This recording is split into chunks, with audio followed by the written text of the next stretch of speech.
नुआपड़ा चली उपनिर्वाचन आ उपनिर्वाचन रे विभिन्न लोके नामांकन पत्र दाखल करुछंती टोटाल स्वाधीन प्रार्थी सहित 16 जन नामांकन पत्र दाखल करुछंती आज शेष तारीख नामांकन पत्रर आ 3 जन पार्टी हेवीवेट पार्टी थिले बीजेपी बीजेपी कांग्रेस एवं विभिन्न लोके स्वाधीन पार्टी आज गोटे आमे नियारा दृश्य जाकि गोटे सैनिक आसिकी आवश्यक प्राप्त सैनिक आसिकी से नामांकन पत्र दाखल करुछंती आमे तांको सहित सीधा सलक तांकर प्रतिक्रिया नेबा आपण देखुथिबे सर एमसीडीबी का स्वागत आपण गोटे सैनिक थिले पूर्वतन जाकि एबे नामांकन पत्र दाखल करछंती काना देश लागि लड़िछन एबे जिला लागि काना लड़बे देखुन देश मातृका पई सेवा करियाछु लड़िछु एबे भितरे जो संतरासवादी टाइप रो दुर्नीतिखोर अधिकारी नेता माने अछंती सेमान को सहित एबे युद्ध मैदान रे जवान उतरी कितने वर्ष सैनिक थिले किन शामिल थिले दीर्घ 16 वर्ष देश मातृका सेवा कली ऑपरेशन कारगिल ऑपरेशन पराक्रम रे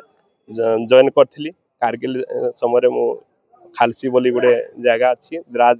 कारगिल आ लेरो 60 किलोमीटर सेपटे बीजेपी कांग्रेस एवं बीजेडी अछि हेवीवेट नेता माने नुआपड़ा रे अछन तो सेमान के केनता अपन सैनिक हिसाब टक्कर केना देबे से माने तो सबुले अछंती से माने को हिसाब रे प्रचार प्रसार करथे आपण माने निश्चय जानिथिबे समस्त जनसाधारण एबे चलाक हे गलेनी से भोट देबे निश्चित करि साजन जवान को देबे बोली जेहेतु एमाने सबुले आज ए पार्टी काली ए पार्टी निजर संपत्ति को सुरक्षित रखिबा पई सबुले दल बदलुजन आउ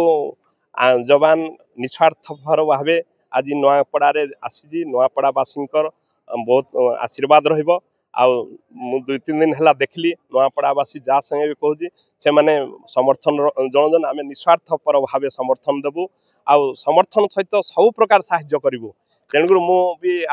लोकंक ठारो सुनी आशावादी आ तेणु निश्चित भावे नुआपड़ा रे नुआ ओडिशा गठन पई किछि सर्जिकल स्ट्राइक मध्य जवान करिवा पई केते वर्ष रिटायर्ड दीर्घ 2009 रो मु रिटायर्ड हे सारी देश पई काम करथिले बे जिला पई काम करबे नुआपड़ा निर्वाचन मंडली पई काम करबे निश्चित आमे पश्चिम ओडिशा विकास सेना रो जवान किसान संगठन रो मध्य साधारण संपादक देखो आम आलोचना करूँ सैनिक सहित जहाँकि से अवर्षपारत सैनिक जे कि 2009 रे से रिटायरमेंट होती किंतु आज से नामांकन पत्र दाखल करेंगे और नुआपड़ा जो उपनिर्वाचन चली उपनिर्वाचन में विभिन्न दल विभिन्न स्वाधीन प्रार्थी आसी नामांकन पत्र दाखल करुँच आज जड़े सैनिक आसिक नामांकन पत्र दाखल कर आज